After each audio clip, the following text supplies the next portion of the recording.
दोस्तों, आज मैं आपके साथ शेयर कर रहा हूँ अतीत का भाग दूसरा।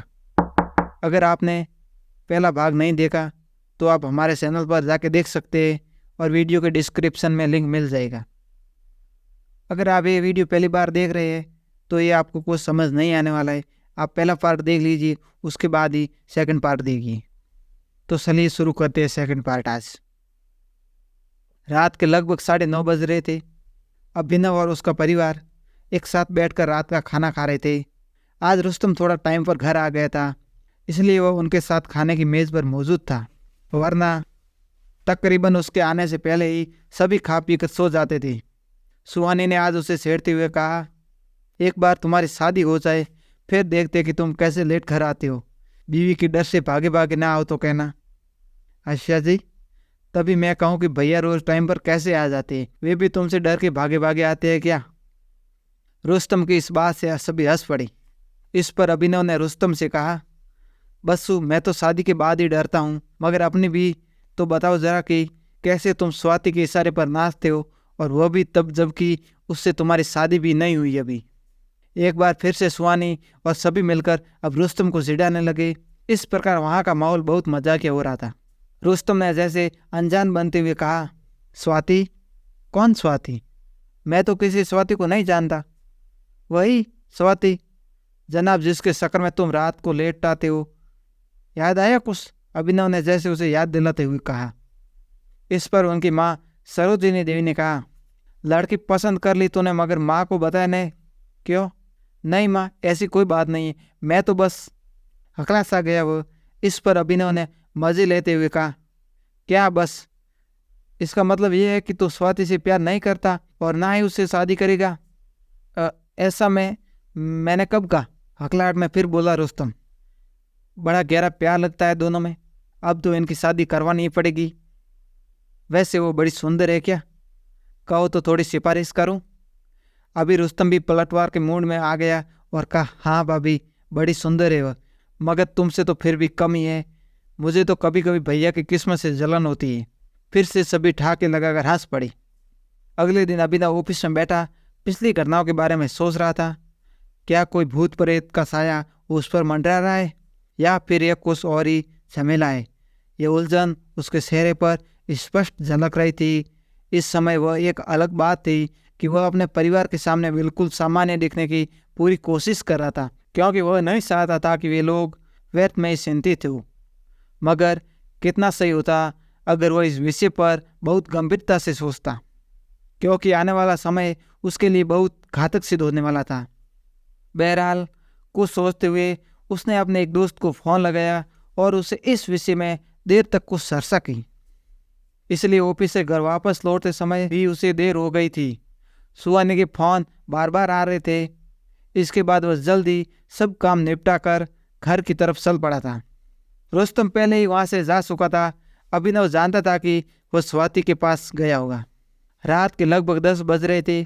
वह जल्द से जल्द घर पहुंचना चाहता था, वरना उसे खूब पता था कि सुहानी नाराज हो जाएगी। वह जैसे कहीं खुद में ही गुम सा जब ऑफिस से बाहर निकल रहा था, तब वही डरावनी चुड़ैल उसके आसपास मंडरा रही थी, मगर अभिनव उसकी मौजूदगी से बेखबर था। कुछ देर बाद ही शहर की रोशनियां पीछे छूट रही थी और अब उसकी कार एक ऐसे स्थान से गुजर रही थी जहाँ कुछ वीराना और उजाड़ सा इलाका पड़ता था। उसी समय उसे महसूस हुआ कि उसके अलावा भी गाड़ी में कोई दूसरा मौजूद है, क्योंकि उसके कानों में तेज तेज सांस लेने की आवाज़ पड़ी थी और एक अजीब सी दुर्गंध वहाँ फैल रही थी, जैसे वहाँ सड़ा हुआ मांस हो। ऐसा लग रहा था कि जैसे कोई पिछली सीट पर मौजूद था। इस एहसास मात्र ने अभिनव के रोंगटे खड़े कर दिए। उसके दिल की धड़कनें एकदम से बढ़ गई थी। उसने गाड़ी को रोका और डरते डरते पीछे निगाह डाली, मगर आश्चर्य ये कि पीछे सीट पर कोई नहीं था। अब उसने थोड़ी रात की सांस ली और यह सोचा कि वह व्यर्थ थी इतना डर गया था।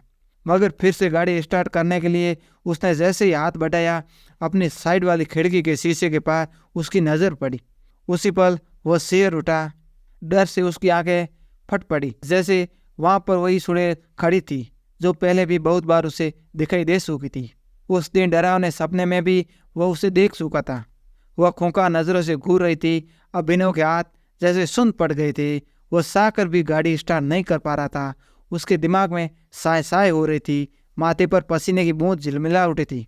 कांपते हाथों से किसी तरह उसने गाड़ी स्टार्ट की और जल्दी से सड़क पर तेज गति से भगा दी। वह जल्द से जल्द घर पहुंचना चाहता था। कुछ देर बाद गाड़ी एक चौराहे से गुजर रही थी। ठीक उसी समय उसे पीछे से अपनी गर्दन पर किसी के पंजों का दबाव महसूस हुआ। ऐसा लगा जैसे कोई पीछे से उसकी गर्दन दबा रहा हो। उसने हड़बड़ाकर पीछे देखा और इससे कार अनियंत्रित होकर सड़क पर इधर उधर लहराई। ठीक उसी पल चौराहे को पार करा एक ट्रक कार से आ टकराया। एक भीषण टक्कर से इलाका गूंज उठा था। टक्कर इतनी जबरदस्त थी कि कार का अगला हिस्सा बुरी तरह से टूटकर पिसक गया था। अभिनव की सीखें धमाके के शोर में कहीं दब कर रह गई थी। अभिनव उसके भीतर ही फंस कर रह गया था। एक पल में ही वो हो गया था जिसकी किसी ने कल्पना तक नहीं की होगी। मरने से पहले अंतिम बार उसने देखा कि वह सुड़ैल ऊपर मुंह उठाकर ठहाके लगा रही थी। अभिनव की अकाल मौत ने उसके परिवार को तोड़कर रख दिया। उसकी माँ सरोजिनी देवी बार बार बेहोश हो रही थी। सुहानी रो रो के अधमरी जैसी हो चुकी थी। रुस्तम का विलाप देखकर तो पत्थर भी पिघल जाए। कुल मिलाकर बहुत बड़ा दुखों का पहाड़ी टूट पड़ा था उस परिवार पर। सभी इस हादसे को ऊपर वाले की मर्जी मानकर आंसू बहा रहे थे। उनका दिल यही मानने को तैयार नहीं था कि उनका अभिनव अब नहीं रहा। मगर वह एक अलग बात थी कि कोई नहीं जानता था कि यह हादसा उस भटकते सुड़ैल के कारण हुआ है। बहरहाल सुख हो या दुख हो, समय रुकता नहीं किसी के लिए भी। सभी सगे संबंधी और मित्रगण दुख के समय में उस परिवार के साथ खड़े थे। 10 दिन एक बाद एक ऐसा शख्स भी उस घर में आया जिससे लगभग सभी अनजान थे सिवाय सुहानी के। वह लंबा चौड़ा और दिखने में आकर्षक नौजवान था। महंगे कपड़ों से साफ झलक रहा था कि वह कोई पैसे वाला आदमी था। उम्र करीब 27 या 28 वर्ष के आसपास रही होगी। कद 6 फुट, घनी दाढ़ी, मुंह से आंखों पर काला चश्मा। एक बार को तो सुहानी उसे पहचान ही नहीं सकी थी। कितना बदल गया था वह। इस समय सपाट तथा भावहीन चेहरा था उसका। मगर जब सुहानी ने उसे ध्यान से देखा तो उसके मुंह से एकाएक निकला, अश्विन। हाँ, वह अश्विन था। उसकी नज़र भी सुहानी पर पड़ चुकी थी। वह धीरे धीरे चलते हुए उसके करीब पहुंचा, मगर फिर जाने क्यों वह सुहानी से थोड़ा दूरी पर ही रुक गया, जैसे उसे कुछ याद आ गया हो। उसे देखकर सुहानी की रुलाई फूट पड़ी थी। उसका जी चाहा कि वह भागकर उसके गले लग जाए और रोकर अपने दिल का सारा गुबार निकाल ले, लेकिन मर्यादा की बेड़ियों में जकड़ी सुहानी इस समय पर मजबूत थी। इसलिए उसने अपनी भावनाओं के उमड़ते सैलाब को किसी तरह रोका, लेकिन बहते आंसुओं को नहीं रोक पाई। अश्विन भी उसकी इस हालत से विचलित हो गया था। उसके मुंह से निकला, ये सब कैसे हो गया सुहानी? इतना बड़ा हादसा हो गया और मुझे उस समय किसी ने बताया तक नहीं। आंसू को पूछते हुए कहा सुहानी ने, किस्मत का लिखा कौन टाल सकता है अश्विन। सब कुछ खत्म हो गया है। अब मेरा मासूम सा लोग किसे पापा कहेगा। अब अश्विन की आंखों में भी आंसू आ गए। उफ, वह सुहानी की हालत नहीं देख सकता, जिसकी एक मुस्कान के लिए वह कभी सब कुछ न्योछावर कर सकता था। आज वह बहुत दुखी थी, मगर वह उसके लिए कुछ नहीं कर पा रहा था कि इतना बेबस था वह। ठीक उसी तरह जिस तरह से कभी सुहानी और अभिनव की शादी के समय था। पिछली बातें उसके दिलों और दिमाग पर हावी होती चली गई। कुछ सालों पहले तक वह और सुहानी कितना प्यार करते थे एक दूसरे से, मगर उन दोनों के प्यार को उनकी मंजिल के रूप में बस जुदाई मिली थी। वे दोनों कभी एक नहीं हो सके थे। दरअसल सुहानी के पापा विजेंद्रनाथ अभिनव को बहुत पसंद करते थे और बहुत पहले ही ठान चुके थे कि उसी को अपना दामाद बनाएंगे। इसलिए सुहानी का रोना, पीटना और गिड़गिड़ाना कुछ भी उसके काम नहीं आया। दोनों ही अपने परिवार वालों की इज्जत की धज्जियां भी नहीं उड़ाना चाहते थे, इसलिए उन्होंने घर से भागकर भी शादी नहीं की। सुहानी ने अंतिम बार अश्विन को एक फोन करके बता दिया था कि वो दोनों कभी एक दूसरे के नहीं हो सकते। अश्विन जैसे जड़ हो गया था उस समय। वह सुहानी के बिना रहने की कल्पना तक नहीं करता चाहता था। वह बेचैनी से इधर उधर घूमता रहा पागलों की तरह। और फिर एक दिन सुहानी को पता चला कि अश्विन ने वह शहर छोड़ दिया है। उसके बाद सुहानी की शादी अभिनव से हुई। कुछ समय बाद ही उसे महसूस हुआ कि अभिनव बहुत ही अच्छा इंसान है। शायद यह बात उसके पापा भी भली भांति जानते थे, इसलिए उन्होंने उसके लिए अभिनव को ही चुना। अभिनव की अच्छाई के कारण ही सुहानी ने फैसला लिया कि वह अभिनव और उसके परिवार के लिए ही अब जिएगी। कुछ समय बाद सुहानी ने एक बेटे को जन्म दिया जिसका नाम सरलोक रखा गया। अब ये समय ऐसा था जब वो बीता हुआ सब कुछ भुलाकर अपनी खुशहाल जिंदगी बिता रही थी। अभिनव और रुस्तम दोनों भाई मिलकर बहुत बड़ा बिजनेस संभाल रहे थे। सब कुछ बहुत अच्छा चल रहा था, मगर अभिनव की मौत ने सब कुछ हिला कर रख दिया था। अतीत से वापस वर्तमान में लौटते हुए अश्विन को जितना दुख हो रहा था, इतना दुख तो अब भी नहीं हुआ था जब वह और सुहानी अलग हो गए थे, क्योंकि तब सुहानी को कोई सहारा तो मिल ही नहीं रहा था, लेकिन आज वह बिल्कुल अकेली हो गई थी। अश्विन भी आज खूब पैसे वाला बन चुका था। अपने पिताजी के बिजनेस में वो उसका हाथ बटा रहा था, मगर वह शायद सुहानी से बिछुड़ने के दर्द को आज तक नहीं भूला पाया, इसलिए उसने अभी तक शादी भी नहीं की थी। भले ही वे दोनों एक नहीं हो पाए हो, मगर आज भी वह सुहानी को इसका कसूर नहीं मानता, इसलिए शायद वह खुद को यहाँ आने से नहीं रोक पाया। उसने सुहानी को अपना कार्ड दिया और जिसे पे उसने एक एड्रेस के साथ फोन नंबर भी लिखा हुआ था, और जाने से पहले कहा, भले ही आज हम दोनों का कोई रिश्ता ना हो, मगर फिर भी कभी मुझे पराया मत समझना सुहानी। इस कठिन घड़ी में अगर तुम्हारे कुछ काम आ सका तो खुद को धन्य समझूंगा। कभी भी मेरी कोई ज़रूरत पड़े तो मुझे कॉल ज़रूर करना प्लीज़। अभिनव शहर के बड़े बिजनेस में शुमार था, इसलिए पुलिस भी उसके साथ हुए हादसे के अपने स्तर पर जांच कर रही थी। इंस्पेक्टर करण तिवारी इस मामले का इंचार्ज था। जिस जगह पर दुर्घटना हुई वहाँ CCTV मौजूद था। जब उसने फुटेज निकलवा कर देखी तो थोड़ा हैरान रह गया, क्योंकि उसमें अभिनव की कार एकदम से अनियंत्रित होकर इधर उधर लहराती हुई साफ दिखाई दे रही थी और एकदम से वहां से गुजर रही एक ट्रक के सामने आ गई थी, जिससे भयानक हादसा हुआ। अब पुलिस के सामने सब बड़े सवाल ये था कि यह एकदम यूं कार के अनियंत्रित होने का कारण क्या था। उसकी स्पीड एकदम से इतना क्यों बढ़ गई थी। करण तिवारी उस वीडियो को देखने के बाद यह तो समझ गया था कि दुर्घटना ट्रक वाले की गलती से तो हरगिज नहीं हुई थी। फिर भी ट्रक वाले को ढूंढकर पुलिस स्टेशन बुलाया गया। वह डर से कांप रहा था। उसने भी वह सब बताया जो कैमरे में आया था, यानी उसकी गलती से यह एक्सीडेंट नहीं हुआ था। पोस्टमार्टम रिपोर्ट से यह भी पता चला कि अभिनव का कोई नशा भी नहीं की हुई थी, जिससे कि गाड़ी इस तरह से अनियंत्रित हो जाए। मगर अभिनव के साथ जो कुछ भयानक घटा था उसके बारे में मैं तो उनसे शायद कोई सोच भी नहीं सकता था। अगर धीरेन्द्र का वो फोन नहीं आया होता, फोन करके उसने जो कुछ बताया उन बातों को सुहानी के परिवार को हैरान करके रख दिया था। इंस्पेक्टर करण तिवारी के पास जाकर भी उसने अपनी बात पहुंचाई, जिसे सुनकर इंस्पेक्टर के माथे पर भी बल पड़ गई थी। दरअसल जिस दिन अभिनव का एक्सीडेंट हुआ था, ठीक उससे पहले उसके अपने ऑफिस से जिस दोस्त का फोन किया था और कुछ देर तक बातें की थी, वो धीरेन्द्र ही था। धीरेन्द्र ने बताया कि उस दिन अभिनव काफी चिंतित लग रहा था। उसने धीरेन्द्र से फोन पर कहा था, यार पिछले कई दिनों से मेरे साथ अजीब डरावनी घटनाएं घटित हो रही है। मुझे अब थोड़ा डर भी लगने लगा है, कहीं मेरे साथ कुछ अनहोनी। इस पर धीरेन्द्र ने कहा, आखिर हुआ क्या है अभिनव, मुझे शुरू से बता सब कुछ। इसके बाद अभिनव ने उस सारी बातें सिलेस्वार बताई जो उसके साथ हो रही थी। तब धीरेन्द्र ने उसे कहा था कि वह कल उससे आकर मिलेगा और दोनों मिलकर इसका कुछ समाधान सोचेंगे, मगर उन्हीं को शायद कुछ और ही मंजूर था। उसे अगले ही दिन धीरेन्द्र को अभिनव की मौत की खबर मिली। इससे वो बहुत बड़े सदमे में पहुंच गया। अब जब पुलिस जांच कर रही थी तब सोचा कि इस बारे में भी बताना चाहिए।